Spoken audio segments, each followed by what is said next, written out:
What's up, everybody? This video is going to be me replacing my rear springs for a little bit softer.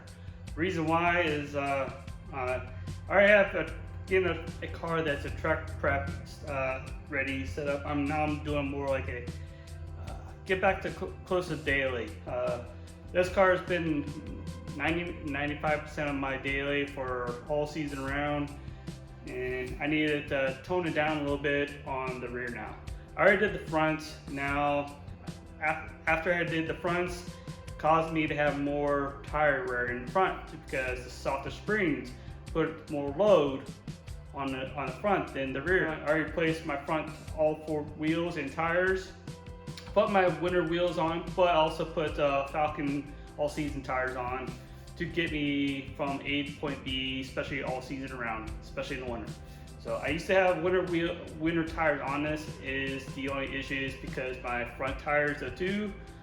I was wearing the fronts way too much. My rear springs were softer, but first let me show you what I have first. Right now I have the rear springs. They're the inner barrel are a 62 millimeters and the length is a 160. That means it's a 62 millimeters inside and 160 millimeters long. You could basically divide that number to 25.4 to get inches if you want to know. This spring rate is going to be, I'm toning down from a 10K or a 562 pounds per inch down to 8K. 8K is 448 pounds per inch. So I'm reducing almost 120 pounds per inch off front rear corners. The fronts are exactly the same thing. I have 162, actually 180 spring, 180 tall, and 8K spring up front. So it's basically the same front and rear. Just like I did for when I first started on. I had 10K in front, 10K in rear. Didn't have no tire issue or anything, no even scrubbing, not even a tire wear. And just by toning it down, it's giving me a little more comfortable on the highway and especially on the streets. So let me get started and show you how I would set this up. First, I take the wheels off.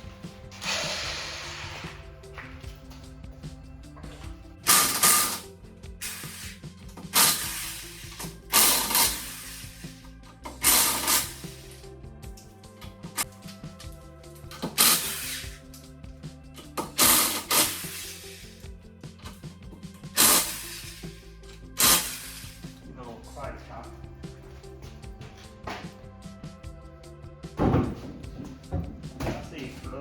top.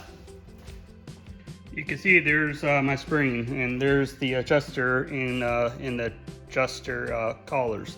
So I have to loosen those up really quick, but first I need to loosen these up first.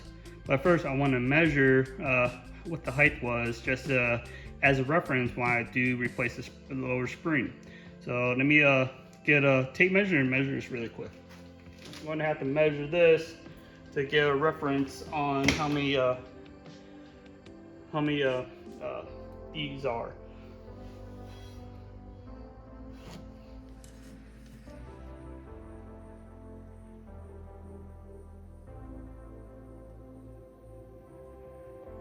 So there's 16 rings I have to remember from both sides. It kind of gives me a reference what that was going to be. So I'm going to guess I need to bring it up to like close to 19 rings and 16 rings.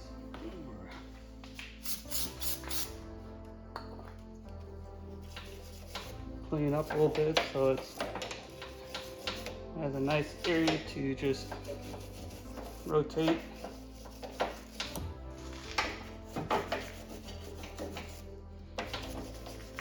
And do both sides really quick.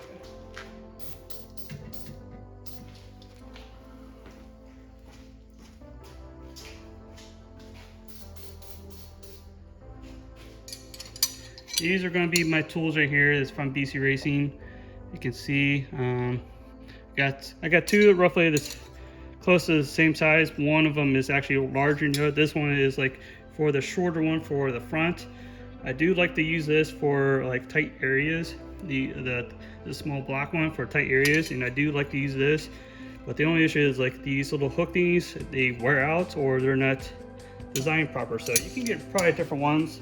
Basically, when I'm not having gloves on, you can pinch your fingers in between and cause a bruising or open up the skin and everything. So when you try to unlock it or tighten it, you will pinch your fingers, and yeah, I've done it a couple times.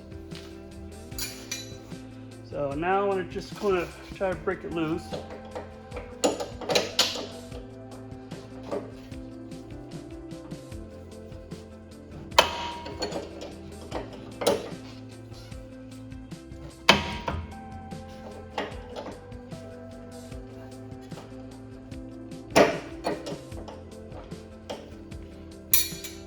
Larger one.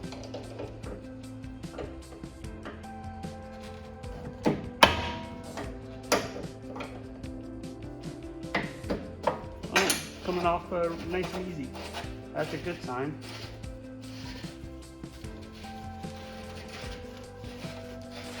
And I'll try to loosen all the way up to the very top, so I have some free room to hopefully get the spring off.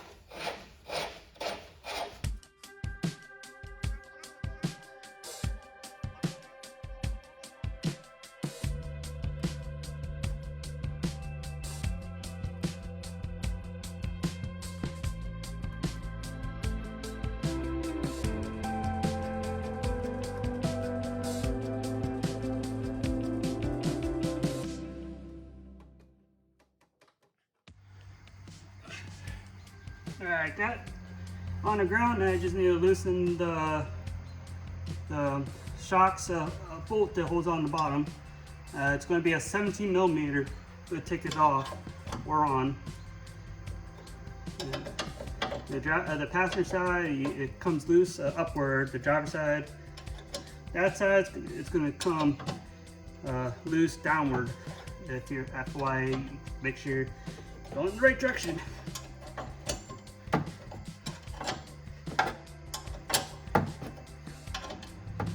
Swapped out, get my ratchet wrench.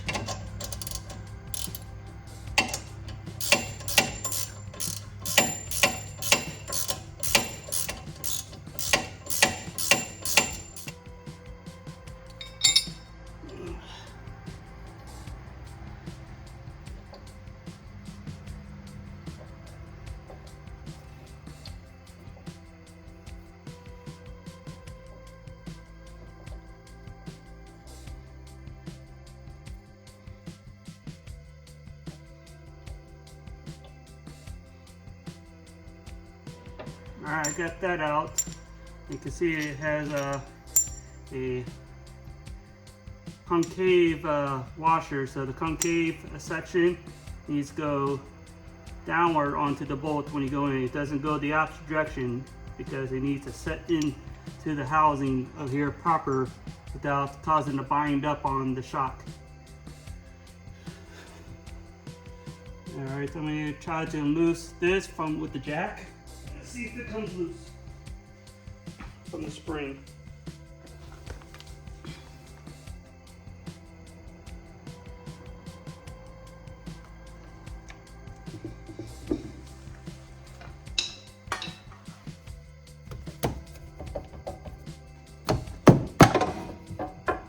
Okay, that's loosened.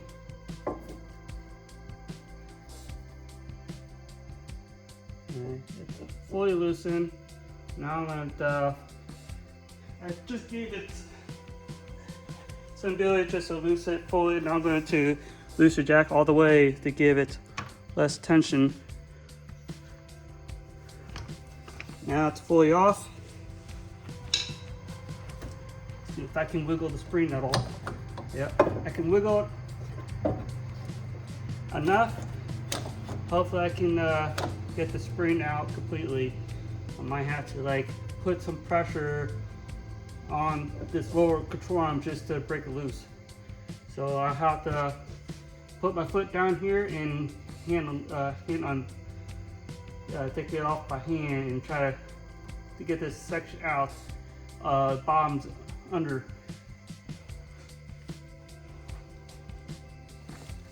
All right, let me move this jack real quick.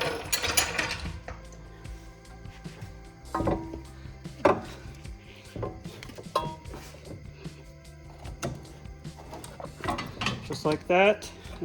Basically, yeah, now just gonna take all this off. You can tell. I'm gonna take this all off and clean it up before I put it back on. And you can tell it has a lot of dust build up and all this stuff. So yeah, I needed to do that. Lucky I found an easy way so you guys can do it yourself if you need to replace your spring. Same process on the driver's side. But this, I'm going to use my ratchet wrench on it. Just to make sure you go downward, because that's where you're loosening it up. Downward to loosen the bolt. I already pre-loosened this already, so don't worry. It was already, I already loosened up before I started this video clip. Just get me started.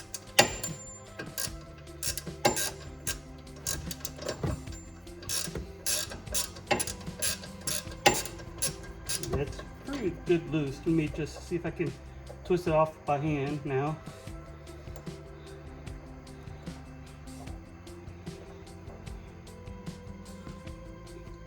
Yeah, I still need a.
There we go.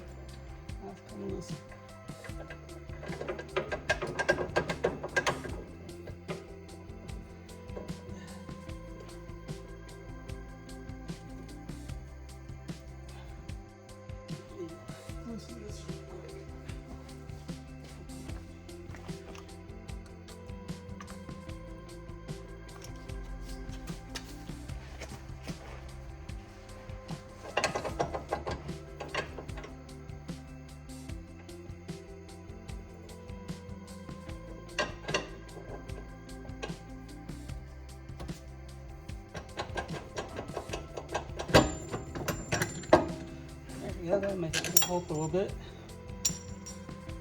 So I got that side loosened. Now you just take off the jack. Get it out of the way really quick. Give it a little. It's already pretty good loose right there. See, a little hand free. Barely put any pressure on it.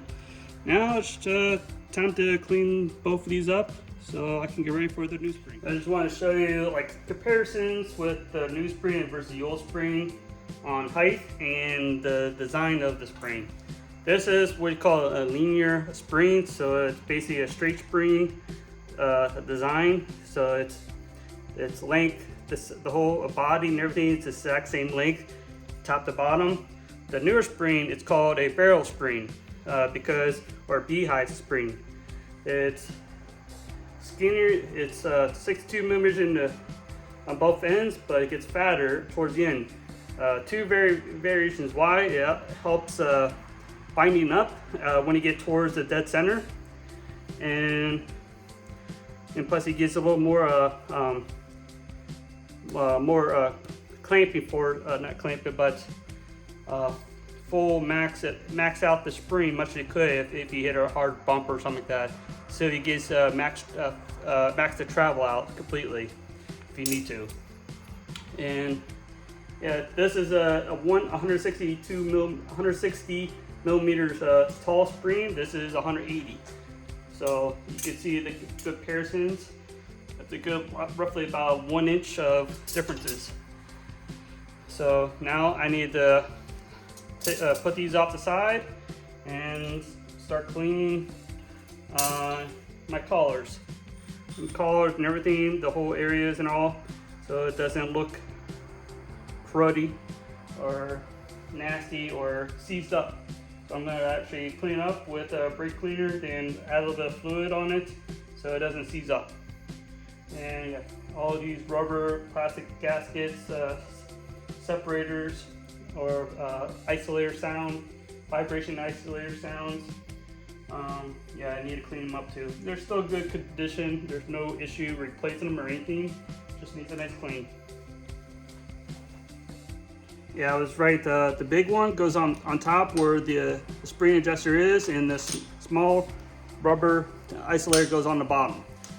You will figure out when you put them in, because there's a little hump on top where this actually fits in this hole just right, and the small one fits in the bottom just right there too. So there's no wiggle around play. It's FYI. So yeah, let's get this started. Alright, I already installed the passenger side in just as a reference for myself to start the driver's side. So you want to put the isolator on the bottom, spring, the whole nine works into that, and put the bottom in first. If you have no wiggle room, just push down your brake assembly and it should just fit just right. So if it doesn't, you're doing it wrong. So let me get this put together, and I'll show you what it looks like.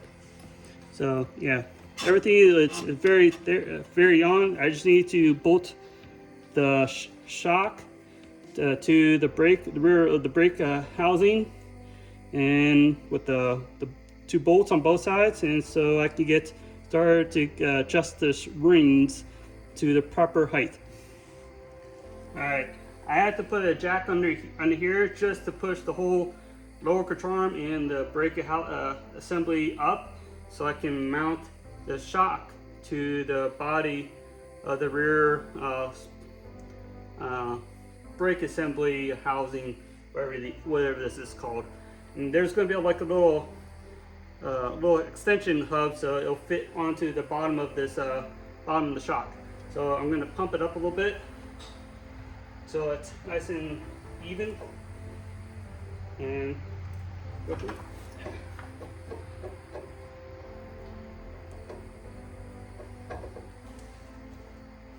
You pump a little bit more. Just like that. Now I just need to put the bolts in the washer and make sure the washer is facing that's concave downward as the bolt, like that, to fit in the hole right here. So you want to kind of keep it separate like this, just to fit on just right.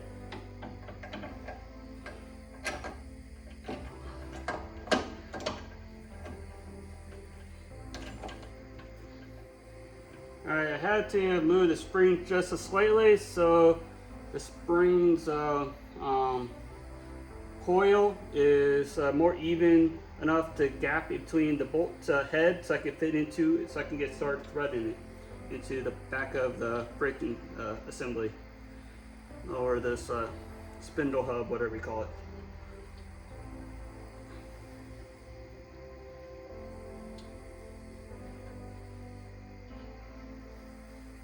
Alright, I have enough room to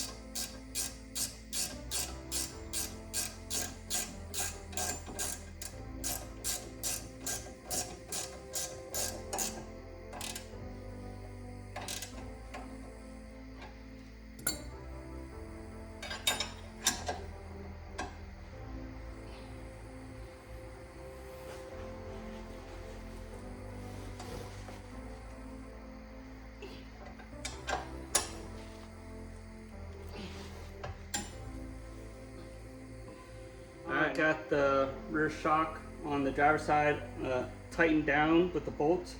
Now I want to do the passenger side of two. I'm not going to do it on video really quick. These I basically show you how it looks like when you have done on the driver's side. So far I'm going to test, see the height is after I get the wheels back on and see what the height is compared to front and the rear, and hopefully it goes from there. Alright, it was already 6 threads, so I jumped the driver's side up to 14 threads, and it should give me a decent amount of lift as I'm going to do the front of this side. All right now it's already at 13 threads. I need to get down to one more thread, and just let you know, make sure you get some lube, some silicone lube or something. Definitely silicone, and keep spraying areas like in here and under here, in this little area, under where you can get the threadings, where this needs to keep dropping more. So you keep without like stripping the threadings on. Check. Yeah, I'm gonna move my hand a little bit. Actually, move the camera position because it's really a bad angle, and go from there. So hopefully this is a good view. See, I'm doing this passenger side, so I got and a little squeal because it's getting to its very fine angle.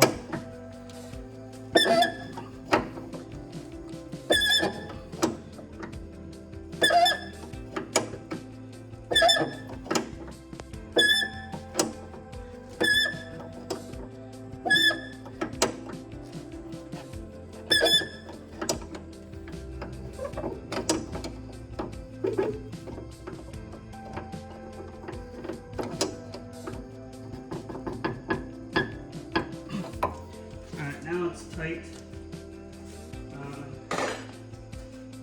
Just do one more time measuring the threads on this one compared to the other side, just to double check.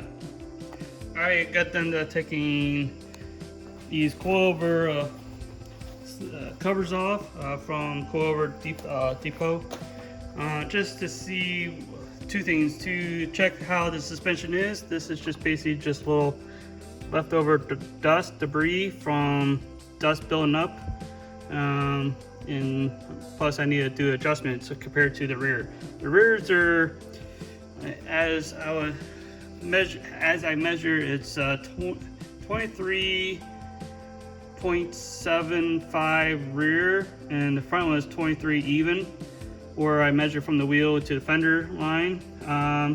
So I decided I needed to crease the front up more, so I adjust the front by a ½ inch. So it's roughly about 13 threads from this part to this part. So I counted 13 threads. Before it was 14 threads. 4 threads. So now I got this the bottom collar tightened up. Now I'm going to test how it sits and go from there. Well, this wraps up this video for putting the rear springs and adjustment. My next video is going to be actually aligning the front end to get better toe and fix the issue that it just currently had when I was doing this video. So I noticed. So I had to order new parts, and I'll show you that on the next video. Thank you.